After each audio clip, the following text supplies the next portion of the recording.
I'm probably going to make some people angry. I'm going to talk about Rebecca by Daphne Du Maurier. And I recently finished the novel, and I don't know, I just didn't enjoy it as much as I hoped I would. It was written in 1938 and it was an immediate bestseller. It is about a woman who falls in love with a widower and she gets invited into his mansion after she marries him. But she soon realizes that there is some mystery concerning the death of his previous wife and she's determined to find out what happened. I absolutely love that premise. It sounds super interesting. I also heard people describe it as a romance, but I don't agree. I think it's more of a gothic crime mystery genre. We deal with themes like jealousy, power dynamics, and the impact of the past on the present. Things I liked about this novel: first of all, the writing was very good. I have no remarks on the writing style whatsoever. It was a bit too descriptive at times, but most of the time I was okay with the writing. Second thing I really liked was the atmosphere. Like, Daphne could for sure set a magnificent atmosphere, and it was one of the things that I appreciated most about this novel. The setting felt like a character and it was masterfully done. Alright, so now my problems with this book.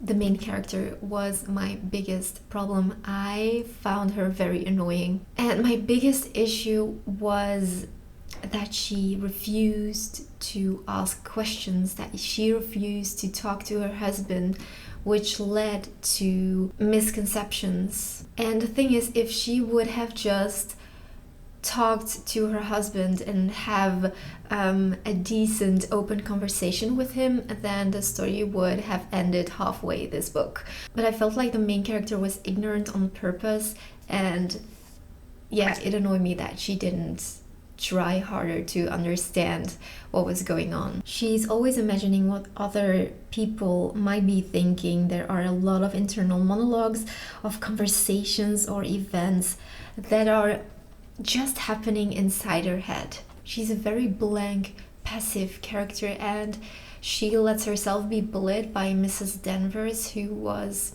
well, she's a servant in the house, and of course she loved the previous wife Rebecca and she hates the new wife. Every character in this book talked about Rebecca so much that it felt unrealistic at a certain point. Like, every conversation that they had led to Rebecca. Like, they were all so rude talking about the new wife. By the way, she doesn't have a name, so I'm always referring to her as the new wife. It's quite annoying, especially in a review, that the main character doesn't have a name.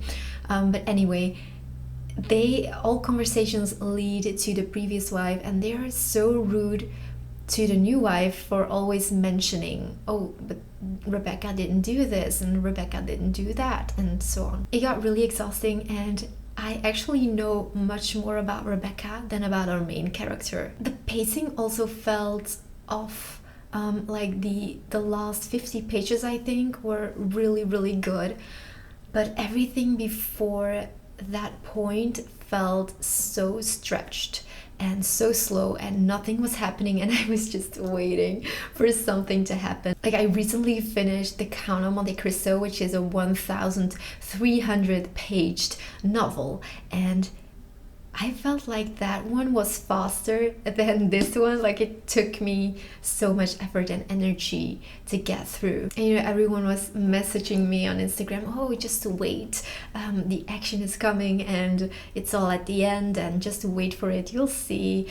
And I was just waiting and waiting and waiting. Indeed, the last 50 pages were very, very good, but it wasn't worth the wait for me. And I also kind of knew what was going to happen.